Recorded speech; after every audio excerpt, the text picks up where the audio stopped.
earGROUND Radio. We came, we saw, we kicked it. New voices amplified.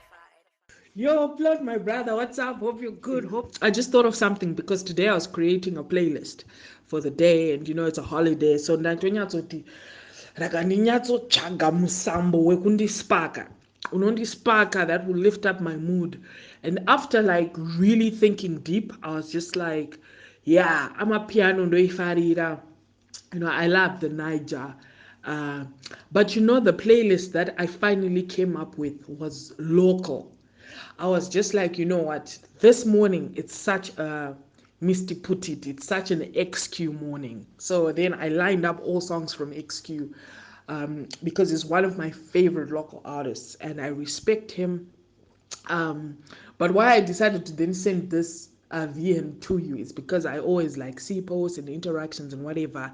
And sometimes I miss them and I don't post as much and I'm bad with typos or whatever. But you know what, Plot? The quality of the Zimbabwean music is far above average. I wish I was a writer and a good writer and could really, express this points on paper. I would, and I would write an article about it. But these are my thoughts. I really think the Zimbabwean music is of high quality, high grade. The only thing, challenges that musicians face is that we are just in a bad economy. And so because we're in a bad economy, the buying power of people is way below average. It's almost non-existent. So even if they put up a show, like we're not trying to pay $100 or $50, they should have $5. You get what I mean? They should have $5, number one. Number two, we are in the culture of just listening per radio or per phone. You know what I mean? Would rather do that because we don't have the buying power.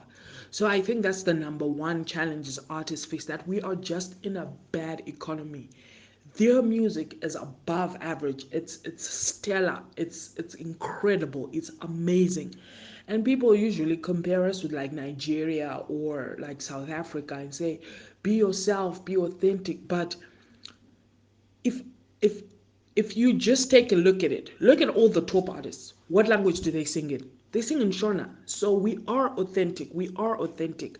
I don't think you can put like I think the biggest mistake is to equate genre to culture. You know what I mean? Because culture, genre, culture is within genre. It's within a genre. Culture is never about the genre. You know what I mean?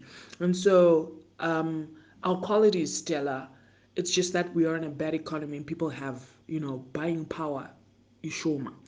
And therefore, that affects point number two, which means when the artist does a gig, right? Visa venue fees, promoters fees, all of these, my performance fees, vocalist, band, all of that stuff. Mufesu yanosarwa ane like $250 baby gig, kind of $200 chayo, you know what I mean? But this guy also has a family, right? He also wants his kids to go to private school. He also has parents to take care of. He also has rent. Most of our artists don't have houses, right? So even akaona he also has to prioritize. So mari yake manje haizokwana say to do like a dope ass video. So you will see that vanhu kuti vaite video chaiyo vanenge vashingirira, you know what I mean? And I think the most unfortunate thing is how as a society, because we've been hurt by our political system, this is actually the root of most of Zimbabweans.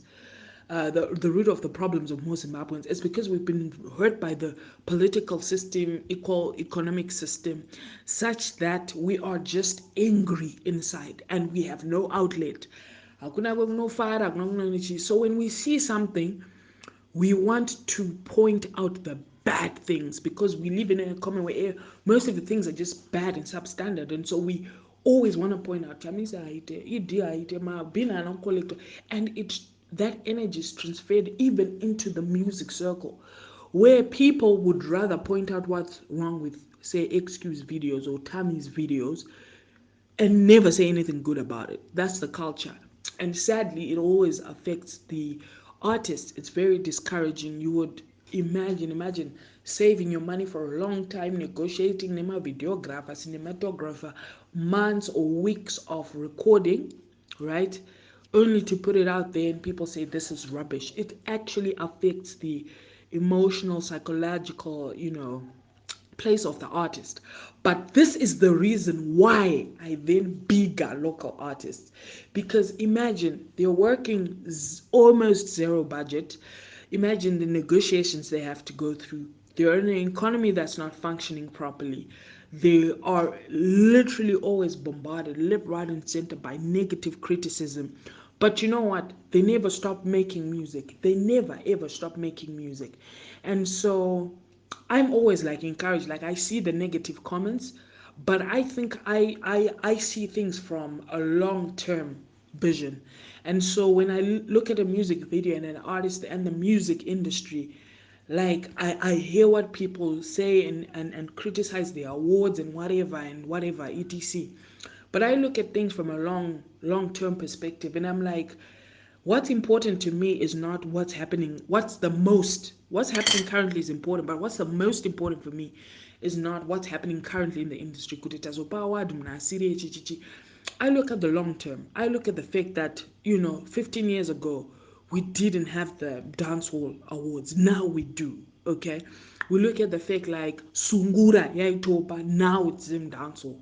It was Sungura, then it was like hip hop chamembe people, urban grooves that moved. Now it's dancehall, and I see just that transgenerational improvement in terms of music and growth. And I'm not fearful as far as the music industry is going. I know people compare us and say, we're going down south, look at Nigeria, look at South Africa, look at whatever, but I'm just like, we're on a good trajectory. I look at the numbers, the way that we're able to just like adapt in COVID, make it online, interactive.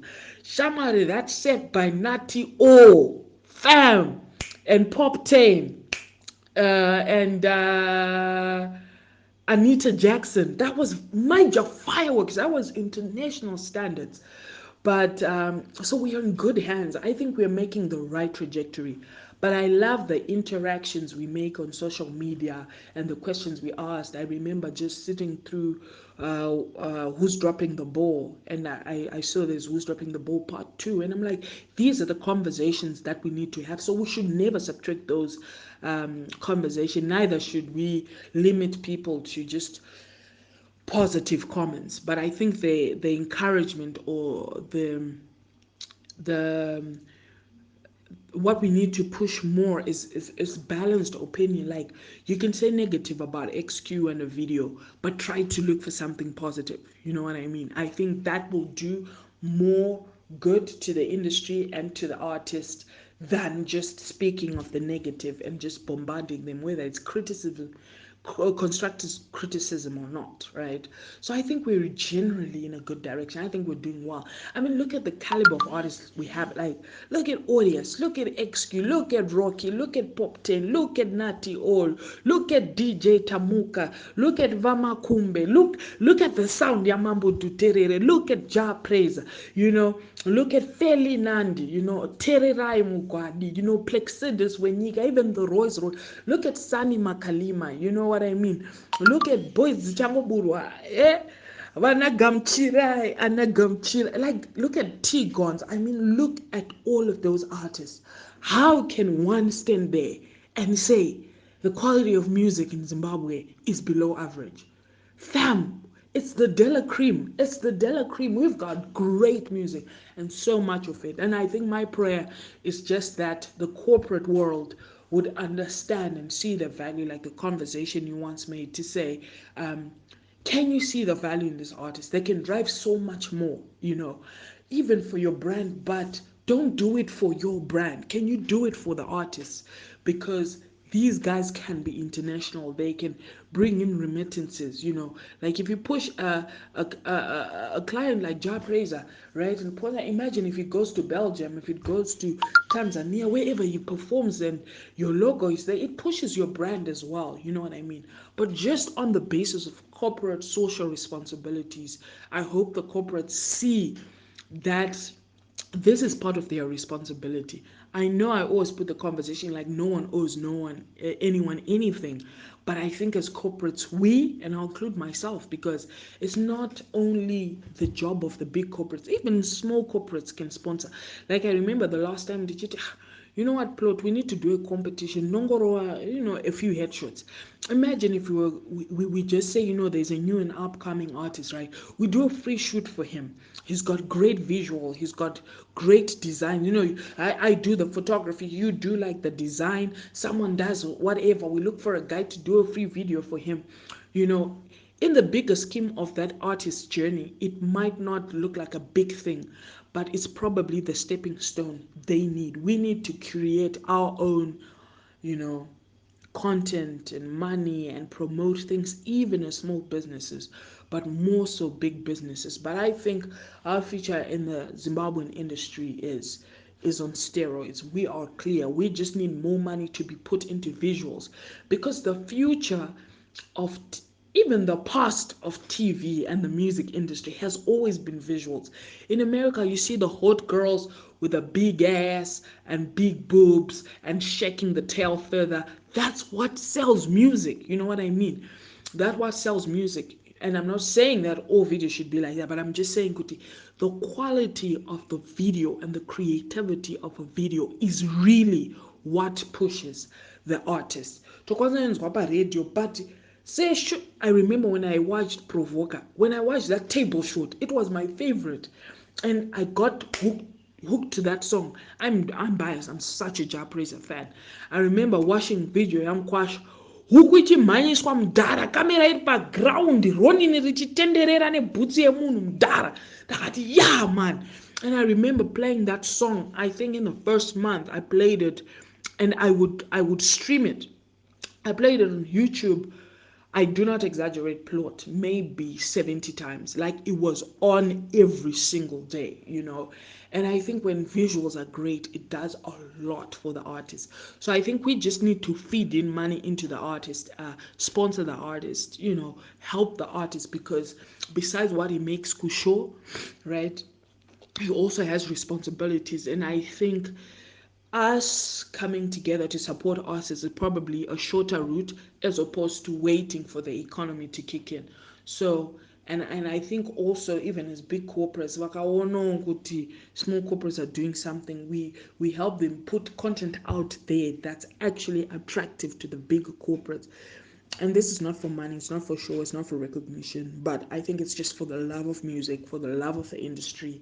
I love earGROUND. I love what you guys are doing, Plot. Like, it's revolutionary. Like, no one has ever done that. No one will be ever able to do this. I almost cried watching the Nama. I was just like, flip, man. Napoleon, what the heck? Like, this is absolute genius. I literally get goosebumps. I'm so passionate. Like, I see it, I'm just like, wow. You know what I mean? I look at, I think I had the conversation with you the other time, where I just look at like Nico Apoto and Play Africa. I see what he's doing now. I see the struggle now, but I think I literally lose my mind when I think at how bankable this is, and how big this is, and how us as artists in Zim need to be able to see that we can put our videos there. Like, imagine if musical artists put a program of their musical video, like it's just like a playlist, like what Trace does, but it's on Play Africa. You know what I mean?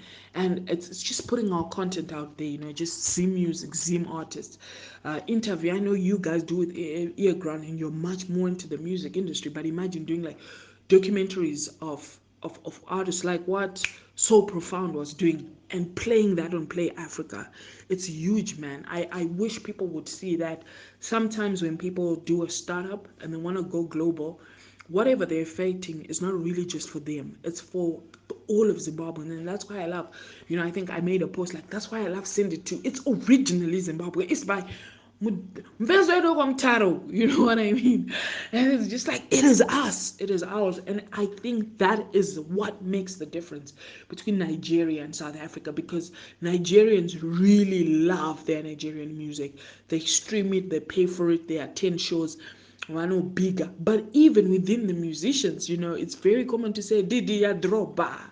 Dangote, even the artists are name dropping and supporting even people who are not necessarily in the music industry.